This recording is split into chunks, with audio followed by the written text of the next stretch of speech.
SM live. এত টাকা অত টাকা হবে, পরবর্তীকালে বুড়ো বয়সে দেখবে কেটা মেয়ে হতে পারেনি, তার নামে একটা বই করেছে। তোমার ভবিষ্যৎ ভালো হবে। আর যত সামনে আকথা কুকথা, যত আমার দুর্ঘটনা সব স্মরণ করিয়ে দেবে। দেখছো না ওই দক্ষিণ পাড়ারও অসুস্থ হয়ে আছে, ছেলে থাকতেও দেখছে না বলে। এইভাবে মানুষের মন ছোট করে দেয়। তা আমি জমাই বলেছিলাম, আপনারা নিষেধ করেননি কেন? আচ্ছা, সুদ খাওয়া হারাম তো, মহিলা সমিতি হারাম তো, পাড়ায় এসে বলে কি করে যে, তো মুসলমান ঘরে এসে বলে কিভাবে যে তোমরা মহিলা সমিতি করো?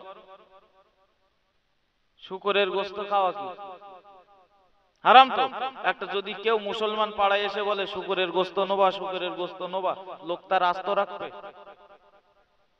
এই তুই জানিস না মুসলমানদেরও খাওয়া হারাম? শুকরের গোশত খাওয়া হারাম জানিস নে, তুই মুসলমান পাড়ায় ঘুরছিস হারাম জিনিস নিয়ে। একই হারাম জিনিস মুসলিম ঘরের ভিতরে সবাইকে বলে বলে বেড়াচ্ছে, কোন সাহসে? সে আর কি বলবো, তাড়াবে কি, ওদের ধরে যত্ন করে চাটা খেতে দেয়। কোথায় ওগো মায়েরা বোনেরা আছে? আছে মা বোনেরা আছে এখানে? যদি থাকেন তাহলে আমি দুটো কথা বলছে মাথায় রাখুন। আপনার এই জান্নাতি জীবনকে আপনি জাহান্নামের রাস্তায় পরিচালনা করবেন না, কারণ মেয়েদের জান্নাতে যাওয়া অনেক সহজ। আল্লাহ নবী অন্য হাদিসে বলেছেন জাহান্নামী হবে সব থেকে বেশি এই নারীরা, তবে জান্নাতে যাওয়া মেয়েদের সব থেকে সহজ ব্যাপার। আল্লাহ নবী জানিয়ে দিলেন হাসরের ময়দানে যদি কোনো মেয়ের ভিতরে চারটে গুণ লক্ষ্য করতে পারা যায়, ওই নারী হাসরের ময়দানে দাঁড়িয়ে থাকবে, আর জান্নাতের 8টা দরজা ওই নারীর জন্য ওপেন হয়ে যাবে। জোরে বলেন সুবহানাল্লাহ। এক নম্বরে গুণ নবী আমার জানিয়ে দিলেন যে মহিলা 5 ওয়াক্ত নামাজ আদায় করবে। দ্বিতীয় নম্বরে গুণ হলো যে নারী রমজান শরীফ মাসে 1 মাস রোজা ব্রত পালন করবে। তবে এটা সঠিক প্রত্যেকটা মেয়েদের প্রতিটা মাসে একটা পিরিয়ড থাকে, যে পিরিয়ডে নামাজটা তার উপরে মাফ হয়ে যায়, কিন্তু রমজানের রোজাটা মাফ হয় না। রমজানের রোজাটা সে ওই সময়ে কাজা করে ফেলবে। আর রমজান মাস অতিবাহিত হলে যখন পবিত্রা হয়ে যাবে, সেই সময়েতে সে কাজা হয়ে যাওয়া রমজানের রোজাগুলো আদায় করে দেবে। মানে 1 মাস পূর্ণ রমজানের রোজা রাখলো ওই মেয়েটা। ও ভাইরা বাবাজিরা, নবী আমার দ্বিতীয় নম্বরে গুণ জানিয়ে দিলেন যে নারী রমজানের 1 মাস রোজা ব্রত পালন করে চলবে। 3 নম্বরে গুণ নবী জানিয়ে দিলেন ওই নারীর জন্য জান্নাত কিয়ামতের দিন অপেক্ষা করবে, যে নারী তার স্বামীর আনুগত্য স্বীকার করে চলবে। আল্লাহ নবী 4র্থ নম্বরে জানিয়ে দিলেন ওই নারীর জন্য জান্নাত অপেক্ষা করবে, যে নারী তার সতীত্বকে হেফাজত করে চলবে, পর্দার সহিত চলবে। এই 4টে গুণ যদি কোনো নারীর ভিতরে পাওয়া যায়, জান্নাত কিয়ামতের দিন তার জন্য অপেক্ষা করতে থাকবে।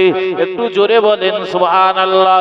আমরা লক্ষ্য করলে দেখতে পাই আমার অনেক মা বোনেরা রমজান শরীফ মাসে তারা 1 মাস রোজা ব্রত পালন করে চলেন। অনেক মায়েরা বোনেরা তারা এমন করে সালাতটা আদায় করেও থাকেন 5 ওয়াক্ত, কিন্তু মনে রাখুন নবী আমার 3 নম্বরে গুণ জানিয়ে দিলেন ওই নারীর জন্য জান্নাত অপেক্ষা করবে, যে নারী তার স্বামীর আনুগত্য স্বীকার করে চলবে। কিন্তু এ জামানাতে অনেক মা বোনেরা রয়েছে, আমাদের সমাজে তো দেখতে পাই মা বোনেরা তারা স্বামীর আনুগত্য স্বীকার করছে না, স্বামীরা তার স্ত্রীর আনুগত্য স্বীকার করে চলছে। একটু বলেন, উল্টো হয়ে গেছে না? হ্যাঁ, 10:30টায় ঢুকবে। তুমি ফোন করো, গপুরের কাছে মোবাইল নাম্বার আছে, 10:30টায় ঢুকবে। উল্টো হয়ে গেছে, এর জন্য দোষ যে আমাদের না তাও না বলো, আমাদেরও দোষ আছে। কারণ কিছু বলবো না তো, ঠিক করুক ভুল করুক, ন্যায় অন্যায় যা করে করুক, কিছু বলতে গেলে যদি আবার রাগ করে, যদি রাগ করে তখন সমস্যা, তো যা ইচ্ছা তাই। যার ফলে স্বামীর আনুগত্য নেই। বাড়ি আছে একটা আপেল, একটা আপেল, দুই ভাই ঝামেলা বাঁধিয়েছে। এ বলছে আমি খাবো, ছোটটা বলছে না আমার দিতে হবে। মা আসিল রান্না করে বসে, ঝামেলা করছিস, কি হয়েছে রে? তো ছোটটা বলছে মা শোনো, ওই যে আপেলটা আছে ওইটা আমি নেবো বলছি, তো বড় ভাই নিতে দিচ্ছে না। তোর শোন, ঝামেলা করিস না বেকার, আপেল তারই পাওনা হবে যে সব থেকে বেশি আমার কথা শোনে। ছোটটা বলছে বড় ভাই তাহলে কি? বলে বেকার ঝামেলা করে লাভ নেই, চল। তার মানে বলে আপেল তোরও না আমারও না। বলে কি তোরও না আমারও না? বলে হ্যাঁ, মায়ের শব্দ শুনুনি, মা বলেছে মার সব থেকে যে কথা শুনে বেশি তার দেবে আপেলটা। আমিও মার কথা ভালো শুনি নে, তুমিও মায়ের কথা ভালো শোনো না। আব্বা বলে একটাও মার কথা পেলে না, সুতরাং আপেলের মালিক। হ্যাঁ, আনুগত্য কি করবে? স্বামী যে কত বড় জিনিস। কাজের থেকে বাড়ি এসেছে, সারাদিন রিক্সা চালিয়েছে, অটো চালিয়েছে, আগে সামনে পানি দেওয়া, সামনে আগে তাকে সামনে পানি দিয়ে একটু তার খোঁজ খবর নেওয়া, সারাদিন কষ্ট করেছেন, একটু বিশ্রাম করুন, এসব কিচ্ছু না। আজকে কত হয়েছে মাল দাও, তো গুনে দেয় 700 টাকা। তুমি রাস্তায় গিয়ে ঘুমো নাকি? দক্ষিণ পাড়ার আব্দুর রব পার ডে প্রত্যেক দিন কম হলেও 1000 টাকা করে আয় করে আসে, কি করো? ওগো মায়েরা বোনেরা, যদি জান্নাত অজীব করে নিতে হয় তাহলে স্বামীর আনুগত্য স্বীকার করা লাগবে। আপনার কোনো ব্যবহারে, আপনার কোনো আচরণে কোনো স্বামী যেন কষ্ট না পায়, কোনো স্বামী যেন ব্যথা না পায়। আপনি জানেন না, আপনার স্বামী শুধুমাত্র আপনার মুখে একটু হাসি ফোটানোর জন্য, সন্তান সন্ততির মুখে হাসি ফোটানোর জন্য সারাদিন কঠোর পরিশ্রম করে। নিজের পেটের জন্য যদি তার খাটাখাটনি করা লাগতো তাহলে এত পরিমাণে পরিশ্রম করা লাগতো না। লাগতো নাকি? যা খাটি সব তো তাদের মুখে একটু হাসি দেখবো তাই। রোডে কত মারধর খাচ্ছে ড্রাইভাররা, অটো চালককে মারধর করছে, টোটো চালককে মারধর করছে, অফিসের বস ঝাড়ি দিয়েছে, ছোট মোটা কথা বলছে, এরপরেও মার খাচ্ছে, গালি শুনছে, কাজ থেকে বার করে দিচ্ছে। বাড়ি এসে বলো শিকার হয় না, কষ্ট আমার ভিতরে থাক, তোদের মুখের একটু হাসি আমি এটাই দেখতে চাই, ঠিক না ভুল? সেই স্বামীকে অবজ্ঞা করো না মা, জীবন বরবাদ হবে। নবী আমার জানিয়ে দিলেন 3 নম্বরে গুণ হলো স্বামীর আনুগত্য স্বীকার করে চলা। ও ভাইরা বাবাজিরা, আল্লাহ পাকের নবী হাদিস শরীফের ভিতরে জানিয়েছেন, ফাতেমাতু সাইয়্যিদাতু নিসাই আলিল জান্নাহ, জান্নাতের ভিতরে যত নারীরা প্রবেশ করবে সমস্ত নারী দিগের ভিতরে আল্লাহ তাআলা আমার বেটি ফাতেমাকে সমস্ত নারী দিগের লিডার বানিয়ে দেবেন। জোরে বলেন সুবহানাল্লাহ। আল্লাহ নবী আম্মা ফাতেমার সামনে হাদিসটা যখন শুনিয়ে দিলেন, ও আমার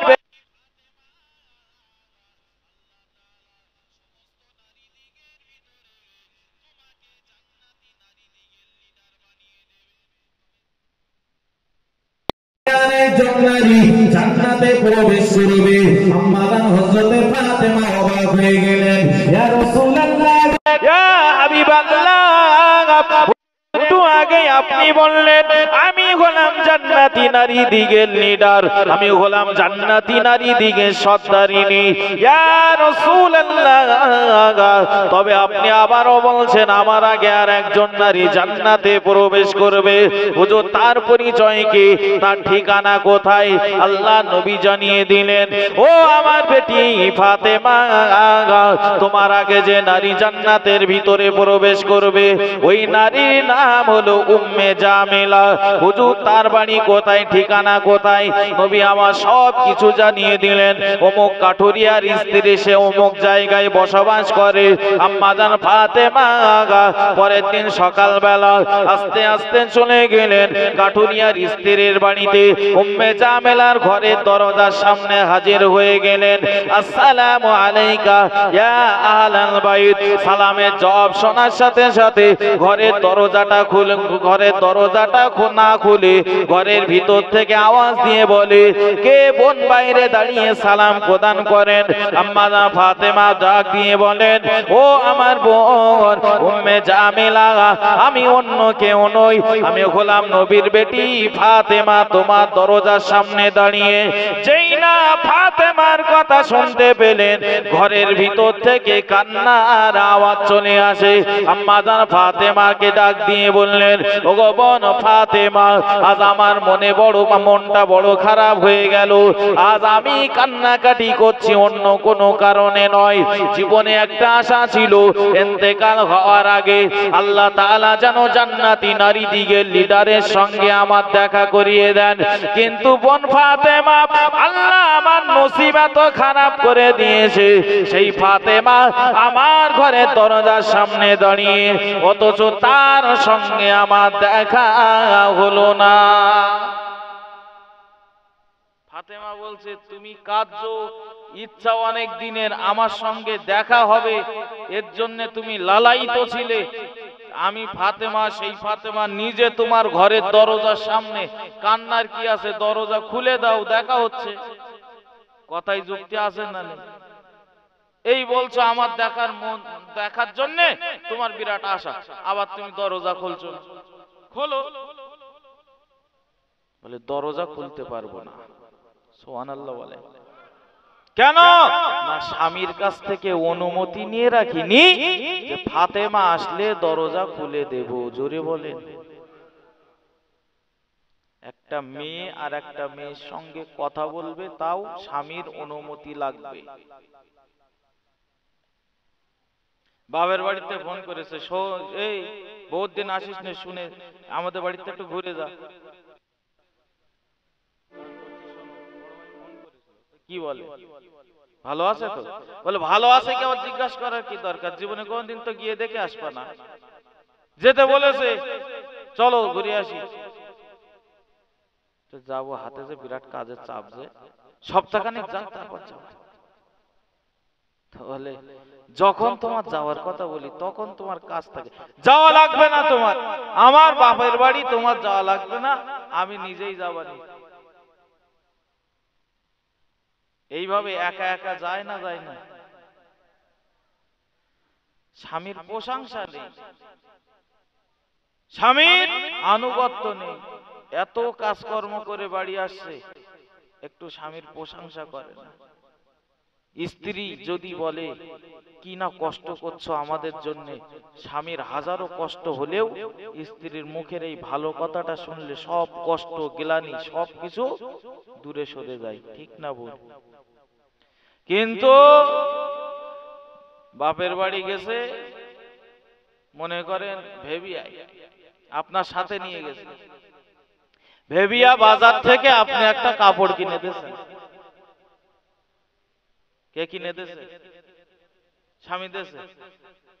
বাপের বাড়ি গিয়েছে, 2-4 দিন থেকে বাড়ি চলে এসেছে। তা পাশে এক জিজ্ঞাসা করছে, এই কাপড়টা যে বিরাট ফাইন লাগছে, কোন থেকে নিলি? তাহলে এই সেদিন বাপের বাড়ি গেলাম না, তোমার আব্বা কিনে দিল ভেবিয়া বাজার থেকে। নাউজুবিল্লাহ বলে। কার কি বলছে একবার হুঁশতাল থাকে? কিনে দিয়েছে স্বামী, আর বাড়ি এসে বলছে কিনে দিয়েছে আব্বা। ম্যাক্সিমাম মেয়েরা এই মিথ্যা কথা বলে। ওগো ভাইরা বাবাজিরা, ও মায়েরা বোনেরা, ভালো করে মাথায় রাখুন, গভীর ভাবে উপলব্ধি করুন আমি আপনাদের কি বোঝাতে চাইছিলাম। আর এই পর্যন্ত এসেছি, আমি ভুলে যাইনি। কথায় কথা বেড়ে গেছে বলে আমার মা বোনেদের সম্পর্কটা চলেও এসেছে বলে বলে ফেলেছে। এবার আবার ফিরে আসুন। আমি বলছিলাম আল্লাহ পাক থেকে দূরে সরিয়ে রেখে দেয় যত যত যা কিছু আছে দুনিয়ার ভিতরে, তার ভিতরে এক নম্বরে হলো সম্পদ। সম্পদ মানুষকে আল্লাহ থেকে দূরে সরিয়ে রেখে দেয়। ও ভাইরা বাবাজিরা, আর সেটা বলতে যে সুদের কথা আমি বলেছি, এবার একটু দয়া করে বলুন, লটারি কাটলে সব হয় না গোনা হয়? একজন মানুষ লটারি কাটে কেন? কিসের লোভে? হ্যাঁ, 20 টাকায় যদি 2 লাখ বাঁধে, 20 টাকায় যদি 2 লাখ বাঁধে, সেই আশায় সম্পদের লোভে লটারির টিকিটটা কেটে যাচ্ছে। একটু দরুদ শরীফ আল্লাহুম্মা।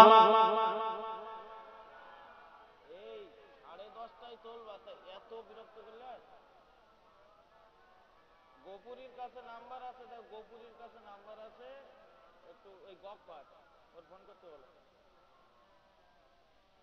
ঠিক আছে?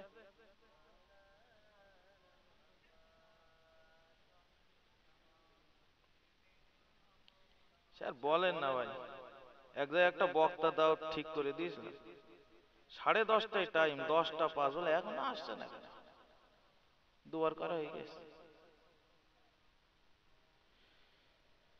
আল্লাহ আমাদের সবাইকে কবুল করে। শুনুন, তাহলে লটারিও কাটছে, তার পিছনেও সম্পদ।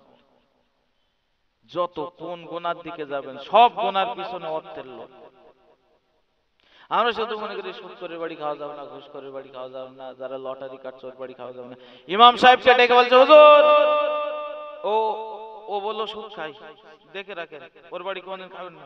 ও বললো ঘুষ খাই, ঘুষ করো, খাবেন না। লটারির টিকিট কাটে, ও মদ খায়, কিন্তু পূর্ব পাড়ার যে আব্দুল করিম সোলাদানা বাজারে কাপড়ের ব্যবসা করে, ওর বাড়ি আপনি খাবেন, কোনো সমস্যা নেই। হ্যাঁ হ্যাঁ, আমি 1000 বার বলবো, ব্যবসা করা হালাল হালাল হালাল। তবে এ জামানায় দাঁড়িয়ে দেখছি হালাল ব্যবসাটাও আজ আমরা হারাম বানিয়েছি, একমাত্র ওই সম্পদের লোভে। আমি আব্দুল মাতিন চলে গেলাম আপনাদের বাজারে, সোলাদানা বাজারে চলে গেলাম, কিংবা দন্ডেরাট বাজারে চলে গেলাম।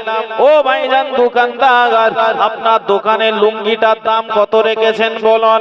তার কেনা দাম হলো 150 টাকা, আমার কাছে দাম বলেছে 250 টাকা। আমি বললাম 250 না, পুরোপুরি দিচ্ছি, 200 টাকাই দিয়ে দেন। বলে ভাইজান কেনা দাম হলো আমার কেনা দাম হলো 210 টাকা, 250 টাকা আমি দাম চেয়েছি। আপনি এক কাজ করেন, 10টা টাকা লাভ দেন, 220 টাকা দেন। না ভাই, যেটা বলছি 200 টাকাই দেন। কি বলেন? 5টা টাকা যদি লাভ না হয়, তা একটা ব্যবসা করছে, আমার বাড়িও তো বাল বাচ্চা আছে।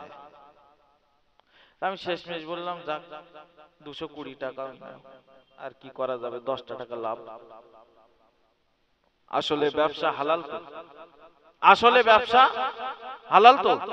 হালাল আছে? আর আছে? হ্যাঁ, প্রচুর ব্যবসাদার আল্লাহর কিরে খোদার কিরে মাল চুয়ে বলছি গায়ে গায়ে যাচ্ছে। বলবো কেন? আমি 150 মাল 300 টাকায় বিক্রি করব। ভাই আমি 300 টাকার নিচে দিতে পারবো না, সমস্যা আছে? মিথ্যে কথা, আল্লাহর কসম, এসব বলে কেন আমরা হারাম বানিয়ে নিচ্ছি? আচ্ছা, এই যে গোনা হয়েছে তো, এর জন্য হয়েছে তো। আরে এই যে মিথ্যে কথা বলে বিক্রি করেছে, নিজের বলে বিরাট বুদ্ধিমান মনে করে, মনে করে আমি বিশাল বুদ্ধিমান। পাশের দোকানদারে বলে দেখে নে, ব্যবসা তোরাও করিস আর আমিও করি। বুদ্ধি থাকতে হয়, ব্যবসা করলে শুধু হয় না, বুদ্ধি থাকলে জ্ঞানার হতে পারবা। বুক চওড়া করে, এক হাত বুক পাঁচ হাত হয়। আসলে লোকটা বোকা না বুদ্ধিমান? আসলে বলো বোকা, কিন্তু মনে করে আমি বিরাট বুদ্ধিমান। বলে কলকাতা ঘুরে আইছি, 1 টাকা লাগে না। বুদ্ধি থাকলে পয়সা লাগে না, শুধু বুদ্ধি খরচ করতে হয়।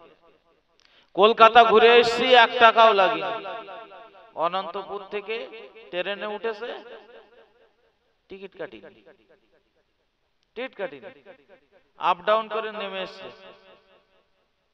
বলে টিকিট কাটা লাগে বুদ্ধি থাকলে? আসলে বুদ্ধিমান বোকা না? কি হবে? ওই যে মাল বিক্রি করলাম, গোনা হয়েছে, সন্তান খাবে, মেয়ে খাবে, ছেলে খাবে, স্ত্রী খাবে, সবাই খাবে তো, খাবে তো, আমও খাবো। গোনা যখন হবে সবার গোনা হবে তো। মশলা তো ভালোই বোঝে। গোনা হবে যে রোজগার করছে তার। তাহলে কত বড় বুদ্ধিমান আমি, খাওয়াচ্ছি তাদের আর গোনার বোঝাটা আমি আমার মাথায় নিচ্ছি। বরং পরিবারকে ডেকে বলবেন, শোনো, মিথ্যা বলে মানুষকে ঠকিয়ে হারাম ভাবে 1000 টাকা রোজগারের তুলনায় হালাল পন্থায় আমি 200 টাকা রোজগার করব। এতে তোমাদের হয়তো আমি খুব বিরাট সুন্দর ভাবে খাওয়া দাওয়া দিতে পারবো না, বিরাট নামি দামি কোম্পানির পোশাক পরাতে পারবো না, তোমাদের এতে সন্তুষ্ট থাকতে হবে। কেননা কিয়ামতের দিন তোমাদের জন্য গুনাহ করব, তোমরা একটা নেকি দিয়ে আমার সাহায্য করবে না। করবে না মনে হচ্ছে এখন যে করবে, হয়তো বিপদে পড়লে, কিন্তু চিনতে পারবে না। চিনতে পারবে ঠিক, ধরা দেবে না। আল্লাহ পাক রব্বুল আলামিন কুরআন শরীফের ভিতরে জানিয়ে দিলেন, ইয়াউমা ইয়াফিরুল মারউ মিন আখিহি ওয়া উম্মিহি ওয়া আবিহি ওয়া সাহিবাতিহি ওয়া বানি। কাল কিয়ামতের ময়দানে কেউ কারো দেখে চিনতে পারবে না, ভাই ভাইকে দেখে চিনবে না, স্ত্রী তার স্বামীকে দেখে চিনবে না, স্বামী তার স্ত্রীকে দেখে চিনবে না, বন্ধু তার বন্ধুকে দেখে চিনতে পারবে না। মুফাসসিরিনে কেরামেরা এই আয়াতের ব্যাখ্যা করতে যে লিখেছেন, চিনতে পারবে না মানে মুখের আকৃতি যে অন্য হয়ে যাবে এমনটা নয়, বরং চিনতে পারবে কিন্তু ধরা দেবে না। একটা লোকের কাছে টাকা পাবে, দন্ডিরাট বাজারে গিয়েছেন, বহুত দিন পর দেখা হয়ে গেছে, একটু দূরে আছে, ও রফিক ভাই, রফিক ভাই, আপনার দিক তাকিয়েছে, বলে তাকিয়ে অন্য দিক তাকিয়ে এগুলি সেগুলি যাই করে চলে গেছে, খুঁজে পারে। পরে আর একদিন দেখা, কি ব্যাপার দন্ডিরা, ডাকলাম তোমার, কখন? বলে আমার দিক তাকালে। কখন ডাকলে, কখন তাকালে? আমি দেখিনি তো। আচ্ছা সত্যি সত্যি দেখিনি না, না দেখার ভান করে চলে গেছে?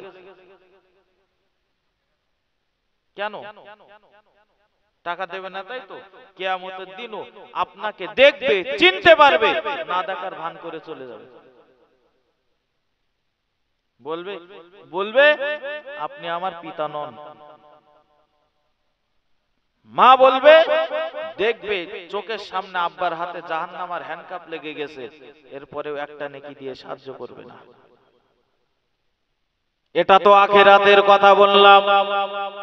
আপনি দুনিয়ার জিন্দেগিতেই তাকিয়ে দেখবেন, যে স্ত্রী আপনার এত আপন, যে সন্তান আপনার এত আপন, তাদেরও সাথে যদি ঘা লাগে তারাও আপনার থেকে দূরে সরে যাবে। কোন থানায় যাবেন, যে থানায় আপনি খোঁজ নেবেন দেখতে পাবেন ওই স্ত্রী তার স্বামীর নামে কেস করে এসেছে, স্বামীর নামে মামলা করেছে, কত থানায় রয়েছে। আব্বা তার সন্তানের নামেও মামলা করেছে, সন্তান তার আব্বার নামেও মামলা করেছে, শুধুমাত্র স্বার্থে টান পড়েছে তাই। সুতরাং নিজের জন্য গুছিয়ে নিয়ে যায়। আখিরাতে নেক আমল ছাড়া আর কিছুই চলবে না সেই দিন।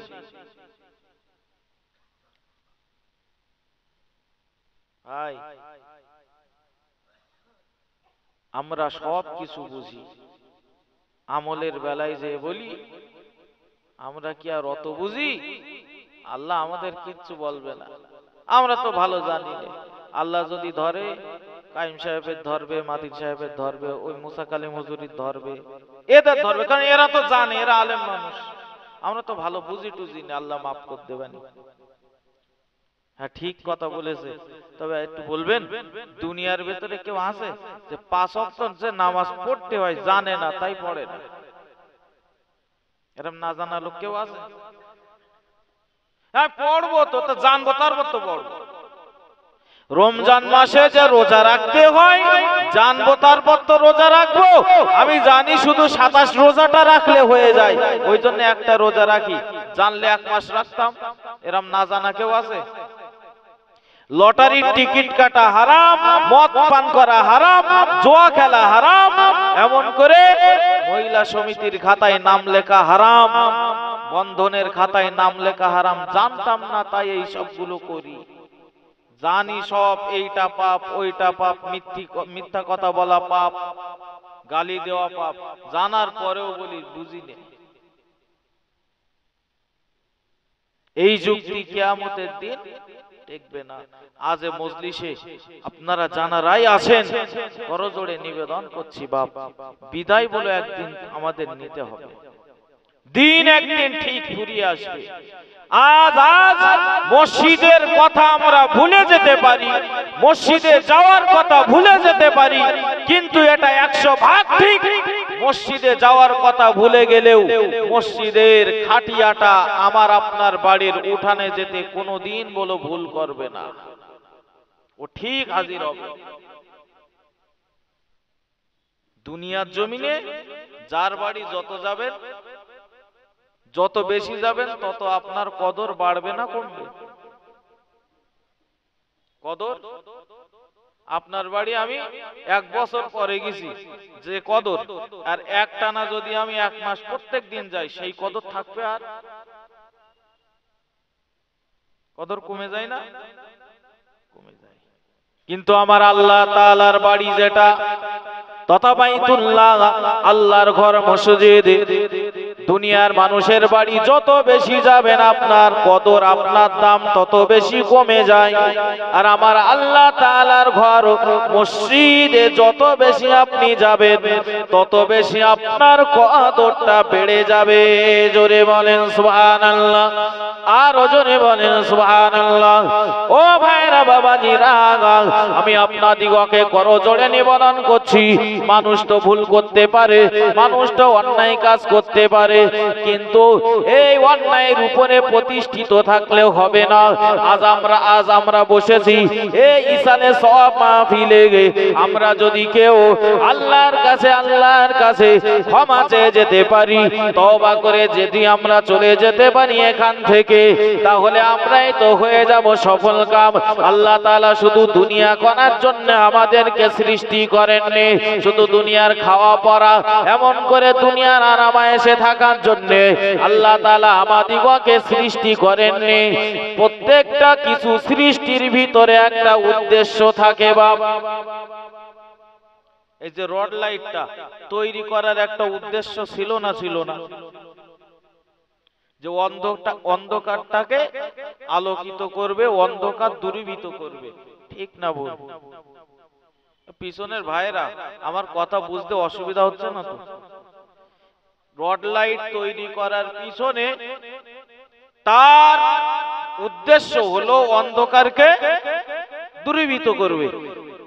বাড়ির জন্য একটা পাখা কিনে নিয়ে এসেছি, ফ্যান, উদ্দেশ্য বলে একটা আছে, ফ্যানটা ঘুরবে, গরম থেকে রেহাই পাবো, স্বস্তি পাওয়ার জন্য, ঠান্ডা বাতাস খাওয়ার জন্য ফ্যানটা কিনেছি, ঠিক না? আল্লাহ যে মানুষ সৃষ্টি করেছেন তার কোনো কি উদ্দেশ্য নেই?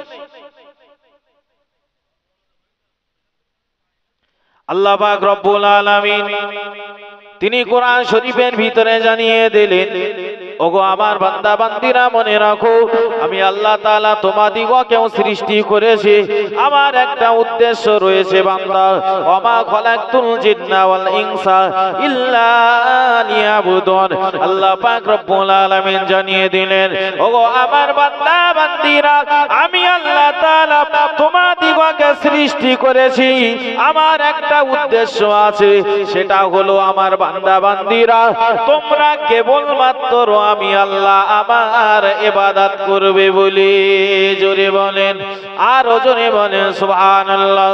ও আমার বান্দা বান্দিরা, আমি আল্লাহ এই কারণেই তোমাদেরকে সৃষ্টি করেছি, তোমাদের সব কিছু নিয়ামত দিলাম, হাওয়া বাতাস কার্বন ডাই অক্সাইড দিলাম, সব নিয়ামত তোমরা উপভোগ করো। আমার কাছে একবারও তোমরা চেয়ে নাওনি চোখের দৃষ্টি শক্তি, কানের শ্রবণ শক্তি। যারা যারা জিহ্বা যাদের নেই তথা যাদের আলজিব আছে, শুধু যারা বোবা মানুষ তারাই জানে জিহ্বাটার দাম কত, মূল্য কত। আমরা আমাদের মনের গ্লানিগুলো মানুষের কাছে কথার মাধ্যমে মনের ভিতরের সব কিছু কষ্টগুলো আমরা উগরে দিয়ে থাকি। একবারও কি ভেবেছি ওই মানুষটা কথা বলতে পারে না, বোবা মানুষ, ওরও তো ইচ্ছা হয় তার ভিতরের কথাগুলো অন্য মানুষের কাছে প্রকাশ করা। এগুলো দেখে কি শিক্ষা নেই না? আমি যে গালির ফুলঝুরি চালাচ্ছি, আমি যে মিথ্যার ফুলঝুরি চালাচ্ছি, আল্লাহ যদি আমার ওই রকম জবান যদি বন্ধ করে দিত, কিচ্ছু করার ছিল, তাহলে জবানটাকে একটু হেফাজতে চালাতে হবে না? যারা অন্ধ, আল্লাহ ইচ্ছা করলেও তো আমাকে অন্ধ করে পাঠাতেন। একবারও তো আল্লাহর কাছে চাইনি আল্লাহ আমার চোখ দিয়ে পাঠাও, আল্লাহ রহম করে চোখ দিয়ে পাঠিয়েছে। আর সেই চোখ, সেই চোখের দৃষ্টি শক্তিটা আজ কোথায় ব্যয় করছি একবারও ভাবি না। ওই মানুষটারও তো চোখ নেই, জন্ম অন্ধ, এখনো পর্যন্ত ভালো মন্দ কিছুই দেখতে পায় না, সুন্দর অসুন্দর বলে কিচ্ছু নেই তার কাছে। আমাদের সন্তানদের মুখের দিকে তাকালে, আমাদের সারাদিন কাজ করি, বাড়ি এসে যখন বাড়ির ছোট্ট বাচ্চাটার মুখের দিকে তাকাই, সব কষ্টগুলো দূর হয়ে যায়, ঠিক না? ঠিক। যারা অন্ধ তাদেরও তো বাচ্চা কাচ্চা হয়, তাদেরও বলে ইচ্ছা হয় সন্তানটার একটু দেখবো, কিন্তু দেখতে পাই না। কেমন করে? যুবক ভাইরা, আল্লাহ তোমার দৃষ্টি শক্তি দিয়েছেন, আল্লাহর রাস্তায় ব্যয় করো। তুমি কতটা তোমার এই দৃষ্টি শক্তিটা তুমি কোরআনুল কারীমের দিকে কতটা দিয়েছো, আলেম ওলামাদের মুখের দিকে তোমার দৃষ্টিটা কতবার তুমি দিয়েছো, আব্বা মায়ের মুখের দিকে রহমতের দৃষ্টিতে তাকিয়েছো কতবার, আর মোবাইলে গান সিনেমা অশ্লীল ভিডিওর দিকে তাকিয়েছো। সারা রাত পার হয়ে গেছে, গান সিনেমা দেখছো। যুবক ভাই আমার, তুমি এটা কি একবারও ভাবো না আল্লাহ তো দিয়েছেন তোমার দৃষ্টি শক্তি, তোমার এই দৃষ্টি শক্তি, চোখে দেখা শক্তিটা আল্লাহ যদি না দিতেন, তুমি গান সিনেমা দেখতে কেমন করে? তখন তো আর দেখতে পেতে না। ফিরে আসি আল্লাহর জন্য। আল্লাহ যে উদ্দেশ্যে সৃষ্টি করেছেন, উদ্দেশ্যটা আমরা বাস্তবায়ন করি। আল্লাহ হাতে শক্তি দিলেন, পায়ে শক্তি দিলেন, বান্দা সব কিছু নিয়ামত নাও। দুনিয়ার পিছনে সব কিছু শক্তি ব্যয় করছি, সারাদিন শক্তি ব্যয় করছি দুনিয়ার পিছনে, অথচ আল্লাহর জন্য একটু মসজিদে এসে এই শক্তিটা ব্যয় করতে পারি। হাতে পায়ে শক্তি দেওয়ার মালিক কে? কে? আল্লাহ। তো খাই তাই গায়ে শক্তি হয়। বহু লোক দেখবেন বুলডোজারের মতন দেও, বিরাট মোটা সোটা, খাচ্ছেও ভালো, কিন্তু ওটার কায়দা নেই, শুয়ে আছে, কারণ প্যারালাইসিস হয়েছে, চলছিল ভালো, হঠাৎ হাত পা পড়ে গেছে। এরকম মানুষ প্রতিটা গ্রামে গ্রামে খুঁজলে পাওয়া যায়। চলছিল ভালো বলো, হঠাৎ এক সাইড পড়ে গেছে, এরকম লোক নেই? আল্লাহ শক্তি দেওয়ার মালিক, শক্তি আল্লাহ ছিনিয়ে নেওয়ারও মালিক। সুতরাং যতদিন শক্তি আছে, দুনিয়ার একটু কাজ করার সাথে সাথে আল্লাহর জন্য একটু এই শক্তিটাও ব্যয় করি, সব দুনিয়ার জন্য। আর যে আল্লাহ দিচ্ছেন এই শক্তিটা, তার জন্য আমি একটু ব্যয় করব না? এতটা নিচু মনের মানুষ আল্লাহ তাআলা ওই জন্য কোরআন শরীফের ভিতরে জানিয়েছেন, আক্ষেপ করে কোরআন শরীফের ভিতরে জানিয়েছেন, ইন্নাল ইনসানা লিরাব্বিহি লাকানুদ, আমার বান্দা বান্দীরা আমার সব নিয়ামতগুলো উপভোগ করে, কিন্তু তারা আমার শুকরিয়া আদায় করার কথা ভুলে যায়। তারা বড় অকৃতজ্ঞ, নিয়ামত নেওয়ার সময় সব নিয়ামত গুলো নেয়, শুকরিয়া আদায় করার সময় শুকরিয়া আদায় করে না। আমরা সব নিয়ামত গুলো উপভোগ করছি, কোন নিয়ামত থেকে আমরা বঞ্চিত নেই। আল্লাহ তো আমাদের অক্সিজেন দেওয়ার মালিক। দুনিয়াতে কারেন্ট মাঝে মাঝে দেখতে পাই, সিরিজ লাইন চলছে, কারেন্ট সিরিজ লাইন হয় না? অক্সিজেনে কোনদিন সিরিজ লাইন হয়েছে দেখেছে? যদি হতো শুয়ে তো না। হ্যাঁ, আল্লাহ কোনদিন দেয়নি, বান্দা তুমি সব নাও, আর আমি আল্লাহ চাই একটু আমার ইবাদত করো। ওয়াসজুদ ওয়াকতারিব, যে যত বেশি সিজদা দেবে তত বেশি আমি আল্লাহ আমার নিকটে হয়ে যাবে। জোরে বলে। ওগো ভাইরা বাবাজিরা, ও মায়েরা বোনেরা, ভালো করে মাথায় রাখুন, হাদিস পাকের ভিতরে এসেছে আল্লাহ পাকের প্রিয় নবী সাহাবী হযরত আবু তালহা রাদিয়াল্লাহু তাআলা আনহু প্রত্যেকদিন মসজিদে নববীতে সবার শেষে প্রবেশ করতেন, আর বাড়ি যাওয়ার সময় সবার আগে বাড়িতে চলে যেতেন। এমন কাজ যখন একদিন, 2 দিন, 3 দিন অতিবাহিত করতে লেগেছে, আল্লাহ নবী সাহাবী হযরত ওসমান গনি রাদিয়াল্লাহু তাআলা আনহু আল্লাহ পাকের নবীর কানে সংবাদ দিয়ে দিলেন, ইয়া রাসূলুল্লাহ, ইয়া হাবিবাল্লাহ, হুজুর আপনার সাহাবী আবু তালহা মসজিদে নববীতে তার মনটা বসে না, সবার শেষে মসজিদে আসে আর বাড়ি যাওয়ার সময় সবার আগে বাড়িতে চলে যায়। হুজুর মসজিদে এসে বসে সময় কাটায় না। আল্লাহ পাকের নবী, আল্লাহ পাকের রাসূলের কানে উসমান রাদিয়াল্লাহু তাআলা আনহু এই রিপোর্টটা জানিয়ে দিলেন। আমাদের কিছু মুসল্লিও আছে, জুম্মা হয়ে গেছে কালকে না বহু লোক আছে যাই সবার শেষে, ইমাম সাহেব খুতবা দিচ্ছে তাও যাচ্ছে, আর বার হয়ে আসে সবার আগে চলে আসে। ঢোকার সময় যেহেতু ফাঁস হতে পারি, বার হওয়ার সময় সব দিক থেকে লাশ হবে, কেন বার হওয়ার সময় ফাঁসটা হয়ে নাই। যারা পরবর্তীতে নামাজ পড়ে, সুন্নত নামাজ, আখেরি জোহর, নফল, কি মনে হয় এরা একটু হুসো টুসো বলে বেশি পড়ে বলে মনে হয়? হ্যাঁ, যদি মনে হয় ওরা বেশি পড়ে ফেলছে, তাহলে বলবো সপ্তাহে একবার নামাজ না 2 রাকাত। এত কেন দুনিয়ার প্রতি মন থাকবে?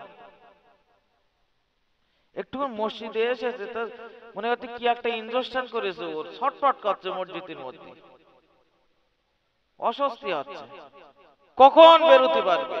অথচ মসজিদ হলো দুনিয়ার ভিতরে জান্নাত। জোরে বলে।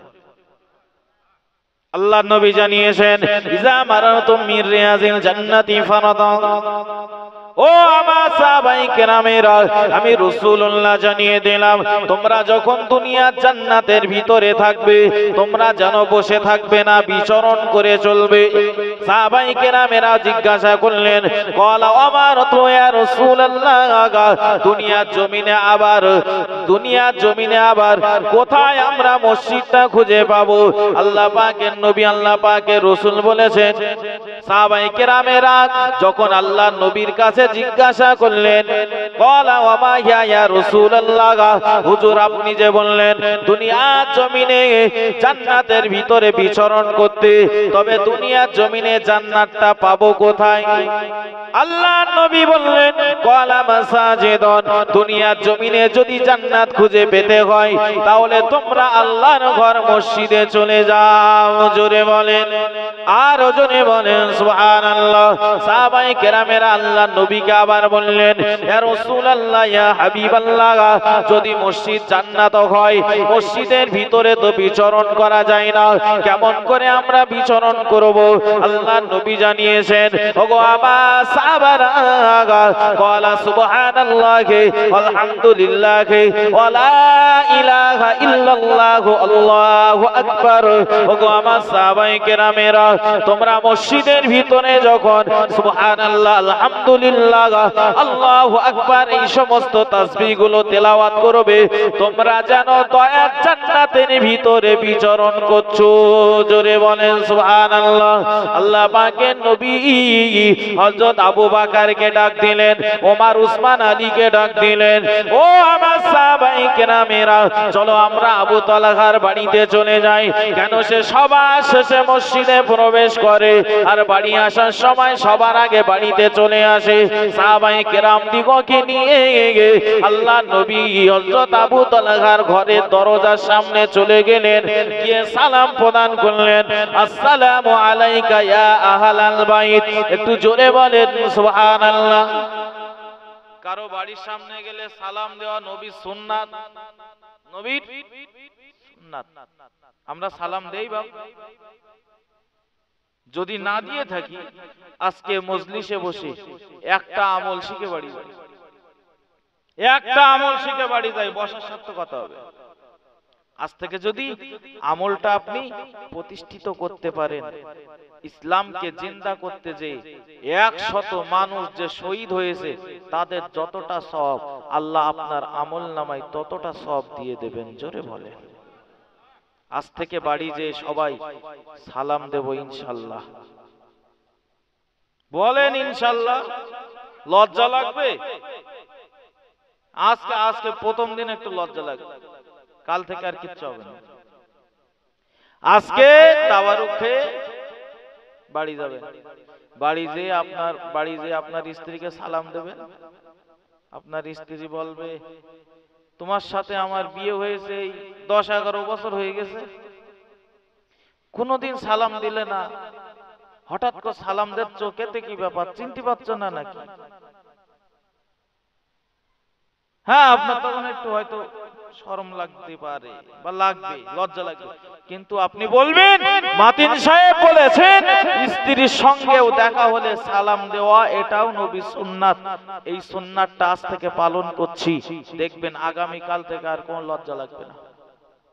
আর বাড়িতে সালাম দিলে তো আল্লাহর রহমত বাড়ি নাজিল হয়। সুবহানাল্লাহ বলেন। সংসারে অশান্তি, বাড়ি গেলেই ঝনাত করে ওঠে, বাড়ি গেলেই অশান্তি লেগে থাকে, সালাম নেই তো। সালাম শব্দের অর্থ কি? আল্লাহ তোমার প্রতি তার রহমত বর্ষণ করুক। আমার স্ত্রীও আমাকেও বলছে আল্লাহ তোমার উপরে তার রহমত বর্ষণ করুক। আল্লাহ কবুল করবেন, বাড়ি এমনি শান্তি নাজিল হবে। আর কোটি কোটি টাকা রোজগার করেও অশান্তি কাটবে না।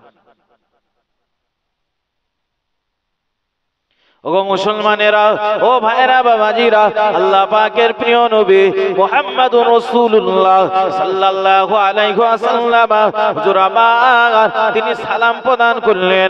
ঘরের ভিতর থেকে সালামের জবাব চলে আসলো, কিন্তু ঘরের দরজাটা ওপেন হয় না। আল্লাহর নবী আবার সালাম দিলেন, ঘরের ভিতর থেকে সালামের জবাব চলে আসলো, ঘরের দরজাটা ওপেন হয় না। সঙ্গে আছে হযরত ওমর, মাটির মানুষ। ওমর যে রাস্তা দিয়ে যায় শয়তান যায় না ভয়। হযরত ওমর আছেন, ইয়া রাসূলুল্লাহ, কত বড় বিয়াদব দেখেছেন। বাড়ি না থাকে ব্যাপার আলাদা, ঘরের ভেতরে বসে সালামের উত্তর দিচ্ছে। আপনি সালাম দিচ্ছেন, সালামের উত্তর দিচ্ছে ঘরের ভিতরে বসে, দরজা খুলছে না। তো দরজা খুলতে হবে না হুজুর, আপনি আমার অনুমতি দেন, আমি বিরাট ফাইন দরজা খুলতে পারি। আল্লাহ নবী বললেন, বাবা ধৈর্য হারাও, সবর করো, চলো আমরা মসজিদে নববীর দিকে এগিয়ে যাই। পরে রক্তে যখন আবার যাবে তাকে বসিয়ে রাখবে, বলবে আল্লাহ নবী একটু কথা বলবে তোমার সাথে। আল্লাহ নবী সাহাবায়ে কেরাম দিগকে নিয়ে যেই না মুখটা ঘুরিয়ে নিয়েছেন রাস্তার দিকে, হঠাৎ দরজাটা খুলে গেল।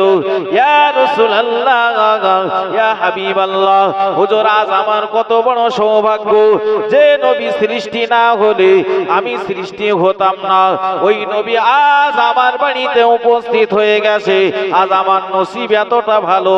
ইয়া রাসূলুল্লাহ, ইয়া হাবিবাল্লাহ, কিন্তু দুঃখ লাগছে এই জায়গায়, আল্লাহ নবী আপনি আমার বাড়িতে এসেছেন, আপনাকে যে বসতে দেব, বসতে দেওয়ার মতো তেমন কোন জায়গা আমার বাড়িতে নেই। আল্লাহ নবী বললেন, ওগো আমার সাহাবী আবু তালহা, তোমার বাড়িতে বসতে আসেনি বাবা। ও সাহাবী আবু তালহা, তুমি কেন এমনটা করো? সবার শেষে মসজিদে প্রবেশ করো, আর বাড়ি আসার সময় সবার আগে বাড়িতে চলে আসো। হযরত আবু তালহা আল্লাহ পাকের নবীর কানে কানে যেন কি কথা বললেন, আর প্রিয় নবীর চোখ মোবারক দিয়ে টপ টপ টপ টপ করে পানি গড়িয়ে যেতে লাগলো। হযরত আবু বকর সিদ্দিক আর দাঁড়িয়ে থাকলেন না। ও নবীর সাহাবী আবু তালহা, কি এমন নবীর দিলে কষ্ট দিয়েছো, কি এমন নবীর দিলে কষ্ট দিয়েছো? তোমার কথা শোনার সাথে সাথে আল্লাহ নবীর চোখ মোবারকে পানি চলে এসেছে। হযরত আবু তালহা ডাক দিয়ে বলে, ওগো নবী সাহাবায়ে কেরামেরা, তোমরা আমার বিরুদ্ধে নালিশ জানিয়েছো, আমি প্রত্যেকদিন সবার শেষে মসজিদে প্রবেশ করি আর বাড়ি আসার সময় সবার আগে বাড়িতে চলে আসি। তোমরা জানো না, তোমরা জানো না আমার কেন এমনটা ঘটে প্রত্যেকদিন।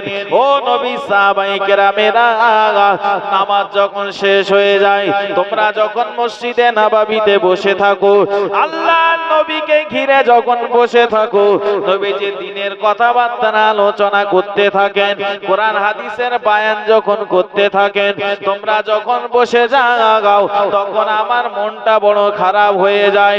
আজ আমার ভাগ্য এতটা খারাপ, আল্লাহ নবী সহচর্যে একটু বসার সৌভাগ্য আমার নেই।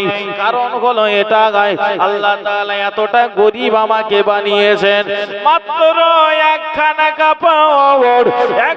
কাপড় আমি পরিধান করি, ওই কাপড়টা আমার বিবিও পরিধান করে। ওগো নবী সাহাবারা, ঘরের ভিতরে বড় করে একটা আমি গর্ত কেটে রেখেছি। ওই গর্তটা কেন কেটে রেখেছি তোমরা জানো না?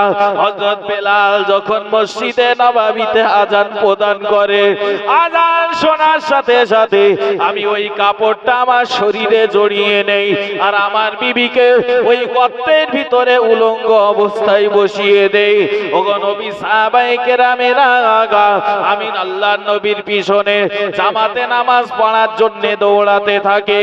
নামাজ যখন শেষ হয়ে যায়, তোমরা যখন বসে থাকো, আল্লাহর নবীর দিনের কথাবার্তা যখন আলোচনাগুলো শুনতে থাকো, ওই সময়তে আমার তখন বুকটা ফেটে যায়, ওই সময়ে আমার মনটা অনেক ব্যথিত হয়ে যায়।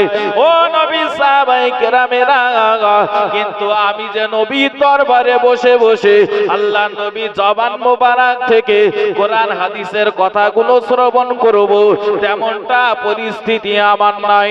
কারণ নামাজ তো আমার উপরে একা ফরজ নয়, আমার বিবির উপরেও নামাজ ফরজ রয়েছে। মাত্র একখানা কাপড়, আমার বিবিও তো নামাজ আদায় করবে। ওগো নবী সাহাবায়ে কেরামেরা, ওই জন্য নামাজ শেষ হয়ে যাওয়ার সাথে সাথে আমি আবু তালহা মসজিদে নববীতে আর দেরি করি না, আমি দৌড়াতে থাকি। বাড়িতে আমি চলে আসি, আমার শরীর থেকে কাপড়টা খুলে দে। আমার বিবি এবার ওই কাপড়টা পরিধান পরিত্রাণ করে আল্লাহ পাকের ফরজ হুকুম নামাজ আদায় করে নেয়। জোরে বলেন, আরো জোরে বলেন সুবহানাল্লাহ। ও অনন্তপুর গ্রামের ভাইরা বাবাজিরা, মাত্র একখানা কাপড়, স্বামীর নামাজ কাজা হলো না, স্ত্রীর নামাজ কাজা হলো না, আজ ডজন ডজন কাপড় রয়েছে আমাদের। আল্লাহ তাআলা কোনো কিছুর অভাব দেননি আমাদের, সম্পদের অভাব দেননি। কাপড় আমাদের কারো একটা কাপড় নয়, ডজন ডজন কাপড় রয়েছে। আর যদি মসজিদটা খালি পড়ে থাকে, কিয়ামতের দিন আল্লাহর কাছে কি জবাব দেব সেই দিন? কিসের অভাব ছিল? একটা কাপড়, স্বামীরও নামাজ কাজা নেই, স্ত্রীরও কাজা নেই। আমি আল্লাহ তোমার অভাবটা দিয়েছিলাম কিসের? বরং তোমার যত দিয়েছি তত তুমি দুনিয়ার পিছনে ছুটেছো, যত অভাব ঘুচিয়েছি তত তুমি আমার ঘর মসজিদ থেকে তত তুমি দূরে সরে গেছো।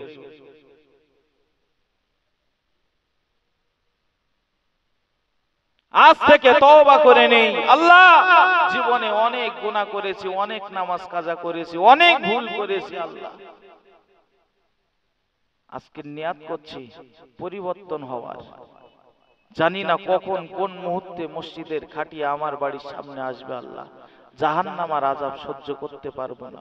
চোখ দিয়ে যদি পানি ফেলেন, আজ এই মজলিসে আমার পরপরই আসছেন যোগ্য আলেমে দ্বীন মাওলানা মুসা কালিম সাহেব হুজুর।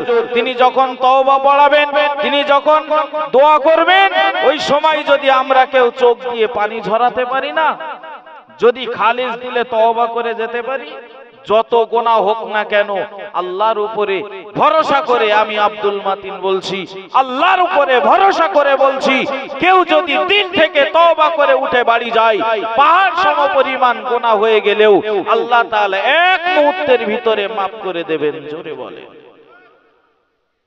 তবে সেটা করব না, গলায় ছুরি আসবে, এরপরেও ওই গুনাহ আর করব না, এমন নিয়ত হতে হবে। ওই ইমাম সাহেব খাচ্ছে না তাই তওবা করলাম, ও তওবার দাম নেই, মৌখিক তওবার দাম নেই। দিল থেকে ফিরে আসার নিয়ত করি। যত দিন যাচ্ছে, যত সূর্য উঠছে, তত বলে একটা দিন করে আমার মৃত্যু, আমার মরণ কাছে চলে আসছে। যত দিন যাচ্ছে, কারণ আল্লাহ মাফ করে দেবেন। এই জন্য আল্লাহ তার বান্দাকে বিরাট বিরাট বিরাট মহব্বত করেন। আল্লাহ কোন বান্দাকে চান না যে এই বান্দা জাহান্নামে যাক। আল্লাহ চান না। 100 ভাগ মহব্বত, মায়া মমতা 100টা, 99টা আল্লাহর কাছে, বাকি আছে একটা না। আদম নবী থেকে নিয়ে কিয়ামত পর্যন্ত যত সৃষ্টিকুল সবার ভিতরে আল্লাহ তাআলা ছিটিয়ে দিয়েছেন। তাই কম মহব্বত। বাড়ির মেয়েটা বলছে, আব্বার বলছে তুমি আমার আব্বা না, চিনতে পারছে না।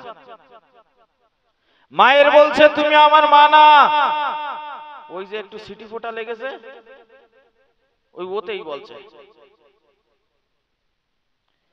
ওই মহব্বতের জন্য একটা ছেলে একটা মেয়ের জন্য ট্রেনের টাইম দেখে কখন আসবে, দৌড়ি করে, 20 তেল নিয়ে দৌড়াদৌড়ি করে। কতটা মহব্বতের জন্য। ওই যে 1 ভাগ আছে ওই ছিটে ফোঁটা লেগেছে। তাই আল্লাহ কতটা আপনাকে ভালোবাসে এবার ভাবেন।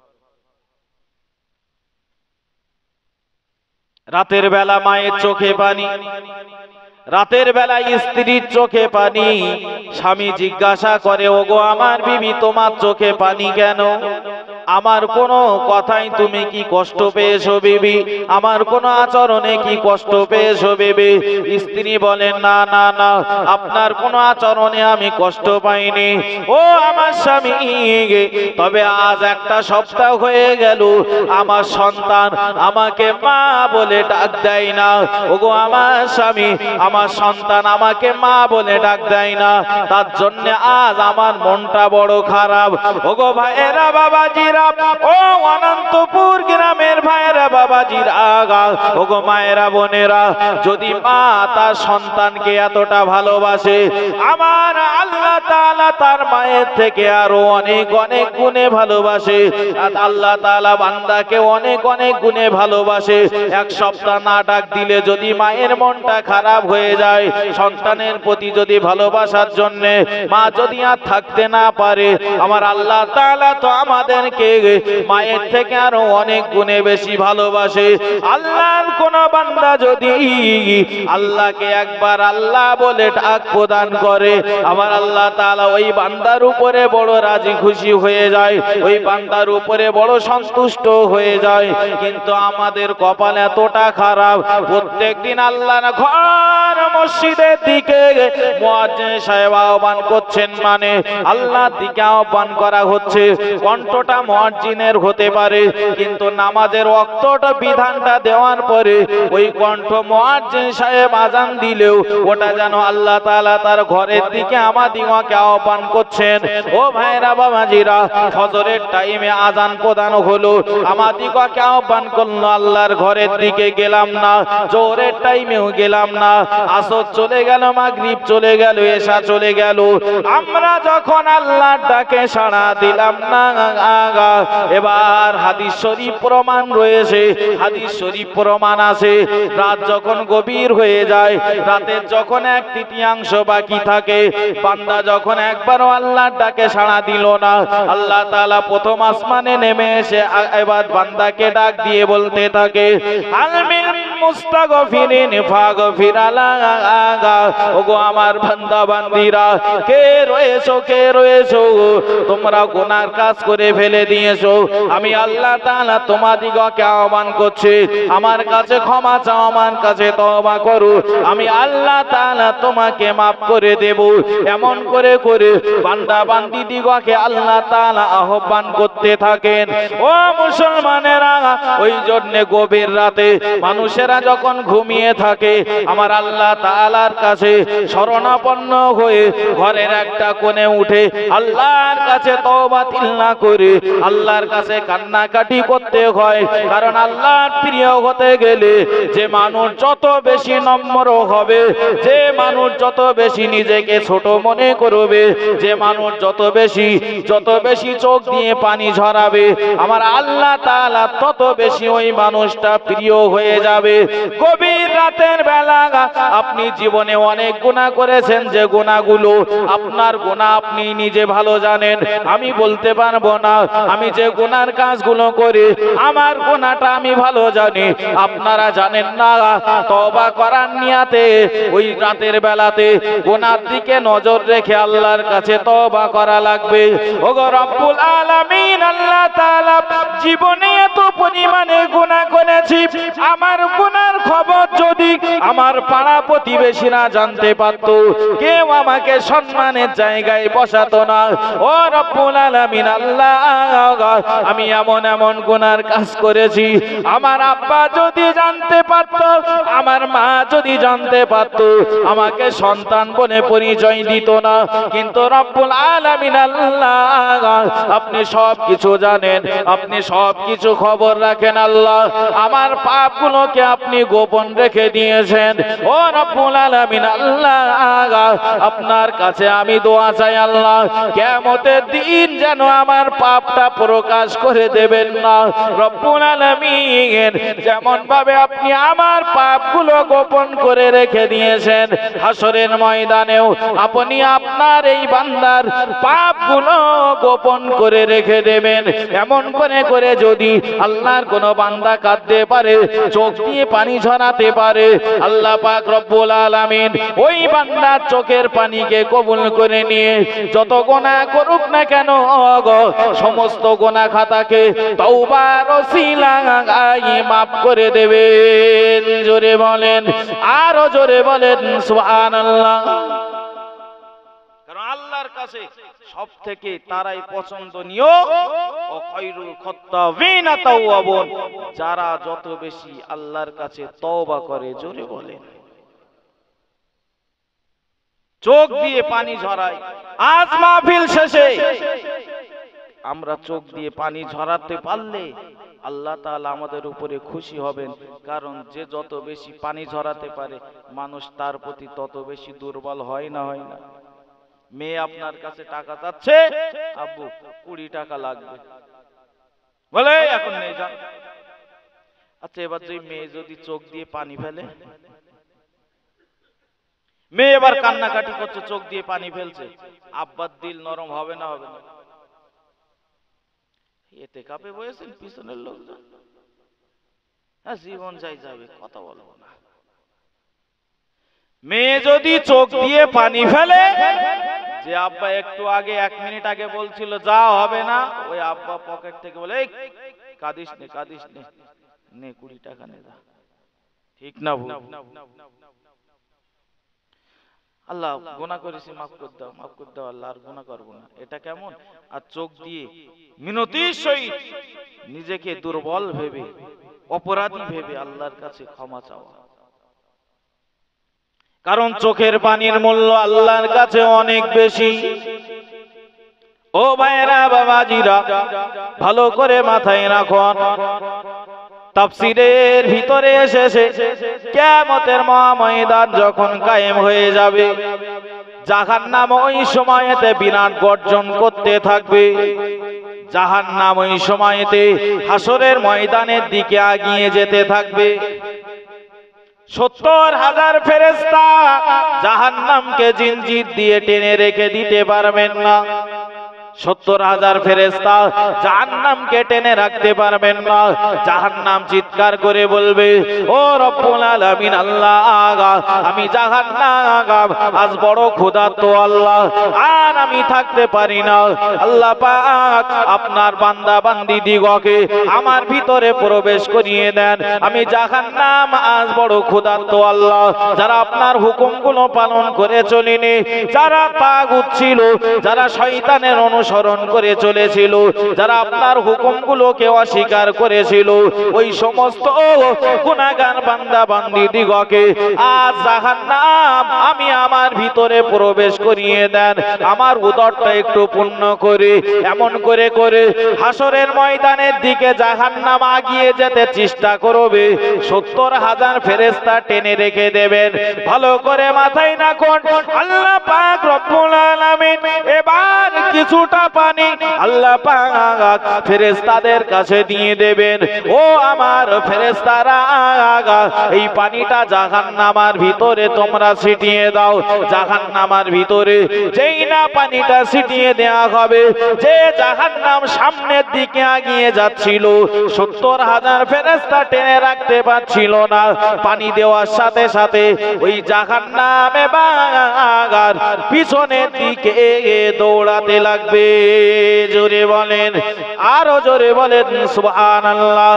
আল্লাহ পাকের ফেরেশতারা অবাক হয়ে যাবে, ও রব্বুল আলামিন আল্লাহ, জাহান্নামকে আমরা টেনে রাখতে পারছিলাম না, কিন্তু আপনি এমন কি পানি দিলেন, বরকতের পানি, যে পানিটা দেওয়ার সাথে সাথে জাহান্নাম পিছনের দিকে এবার দৌড়াতে লাগে। রব্বুল আলামিন আল্লাহ, এটা কি আবে জমজমের পানি, নাকি এটা আবে হায়াতের পানি, নাকি এটা হাউজে কাউসারের পানি? আল্লাহ তাআলা ডাক দিয়ে বলবেন, ফেরেশতারা, এটা আবে জমজমের পানিও নয়, এটা হাউজে কাউসারের পানিও নয়, এটা এমন করে অন্য কোন পানি না গয়। এই পানিটা হলো আমার গুনাহগার বান্দা বান্দীদের চোখের পানি।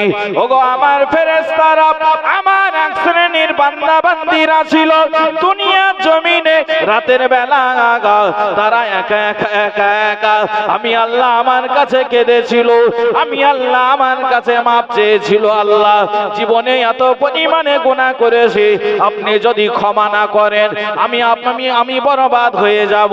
ও রব্বুল আলামিন 3000 বছর ধরে জাহান্নামের আগুন আপনি জ্বালিয়েছেন আল্লাহ। এই জাহান্নামের আগুন, এই জাহান্নামের আগুনের তাপ সহ্য করতে পারবো না, জাহান্নামের আগুন আমি সহ্য করতে পারবো না আল্লাহ। সামান্য বৈশাখ মাস জ্যৈষ্ঠ মাসে মাথার উপরে যদি ছাতাটা না থাকে মাঠে আমি কাজ করতে পারি না। রাতের বেলা সূর্য নেই, ঘরের ভিতরে আছে, হঠাৎ করে কারেন্টটা অফ হয়ে গেছে আল্লাহ, কিন্তু আমি তো দেখে নিয়েছি ওই কারেন্ট অফ হওয়ার পরে ঘরের ভিতরে আর স্বস্তি করে বসে থাকতে পারছিলাম না। রব্বুল আলামিন আল্লাহ রব্বুল আলামিন এই সামান্য গরম যদি সহ্য না করতে পারি আপনার জাহান্নামের আগুন কেমন করে সহ্য করব আল্লাহ। আপনি আমার জাহান্নামের আগুনকে হারাম করে দেন। ও ভাইরা বাবাজিরা, আল্লাহ তাআলা ফেরেশতাদেরকে ডেকে বলবেন, ফেরেশতারা আমার এই সমস্ত বান্দা বান্দীরা যারা জাহান্নামের আগুনকে ভয় করে, যারা জাহান্নামের আগুনকে ভয় করে চোখ দিয়ে পানি ঝরিয়েছিল, আমি আল্লাহ তাআলা তাদের ওই চোখের পানিগুলোকে সংরক্ষণ করে রেখেছিলাম, আজ ছিটিয়ে দিলাম জাহান্নামের ভিতরে। কারণ জাহান্নাম কোনদিন চোখের পানি সইতে পারে না। জোরে বলেন, আরো জোরে বলেন সুবহানাল্লাহ। জাহান্নাম থেকে নিজেকে বাঁচাতে হলে জাহান্নামের ভয়ে চোখ দিয়ে পানি ঝরাতে হবে। আল্লাহ পারবো না ওই আগুন সহ্য করতে। আল্লাহ আমাদের সকলকে যেন তার দয়ার জান্নাতের হকদার বানান। সকলে বলি আল্লাহুম্মা আমিন। একটু তাকবীর দেন তো, নারায়ে তাকবীর। আরো জোরে হবে না, নারায়ে তাকবীর। সিলসিলায়ে মুজাদ্দিদুজ জামান, অল ইন্ডিয়া সুন্নাতুল জামাত, অল ইন্ডিয়া সুন্নাতুল জামাত জনাব হযরত মাওলানা মুসা কালিম সাহেব হুজুর, জোরে বলেন জিন্দাবাদ।